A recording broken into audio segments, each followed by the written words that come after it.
সামাজিক যোগাযোগ মাধ্যমে যা ছড়িয়েছে বিশ্বজুড়ে।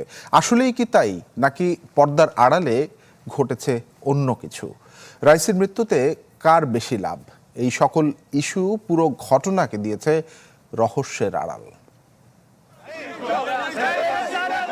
ইরানের প্রেসিডেন্ট হেলিকপ্টার দুর্ঘটনায় মারা গেছেন নাকি তাকে পরিকল্পিতভাবে হত্যা করা হয়েছে, এমন বিতর্কে সয়লাভ সামাজিক যোগাযোগ মাধ্যম। আন্তর্জাতিক গণমাধ্যমেও চলছে এই বিতর্কের প্রশ্ন উত্তর পর্ব। রাইসির মৃত্যুর পর চিরাচরিতভাবে সবার আগে আঙুল উঠেছে ইরানের সবচেয়ে বড় শত্রু ইসরায়েলের দিকে। যদিও দুর্ঘটনার পরপরই চ্যানেল 13-এ বিবৃতি দিয়ে কোনো ধরনের সম্পৃক্ততা না থাকার দাবি করেছে তেল আবিব। তারপরও খটকা লাগে, কারণ রাইসির মৃত্যুর খবর সবার আগে সামনে আনা গণমাধ্যমগুলো মূলত ইসরায়েলের। এমনকি তেহরানের চূড়ান্ত ঘোষণার আগেই প্রেসিডেন্টের মৃত্যুর সংবাদ নিশ্চিত করে তারা। তাই অনেকেরই দাবি, গেল মাসে ক্ষেপণাস্ত্র হামলা নিয়ে উত্তেজনার জেরে তাকে পৃথিবী থেকে সরিয়ে দিয়েছে মোসাদ। ওয়ালটন ফ্রিজ কিনে অনেকের মতো আপনিও হয়ে যেতে পারেন মিলেনিয়াল।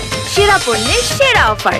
ইরানের সামাজিক যোগাযোগ মাধ্যমে সবচেয়ে বেশি চাউর মোসাদের হাতেই খুন হয়েছেন রাইসি।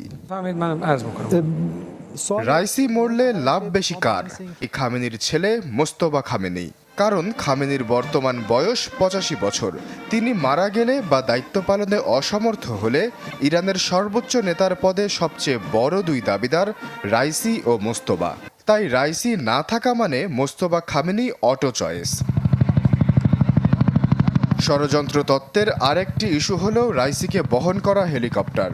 পাকিস্তান ভিত্তিক এক তদন্ত সংস্থার দাবি, ওড়ার প্রাথমিক যোগ্যতাই ছিল না হেলিকপ্টারটির। মার্কিন নিষেধাজ্ঞার কারণে বিমানের যন্ত্রাংশ কিনতে পারে না ইরান।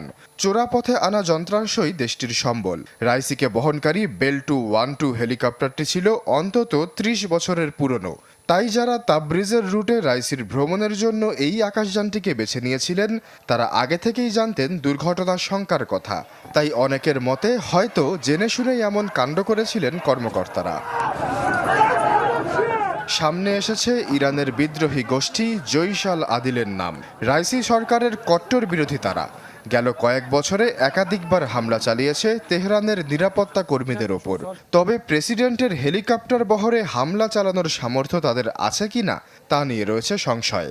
এছাড়া কপ্টারটি বিধ্বস্ত হয়েছে ইরানের উত্তর পশ্চিমাঞ্চলে, আর জইশ আল আদিলের কার্যক্রম মূলত দেশটির দক্ষিণ পূর্বাঞ্চলে পাকিস্তান সীমান্তে। আশ্বাস চৌধুরী, চ্যানেল 24।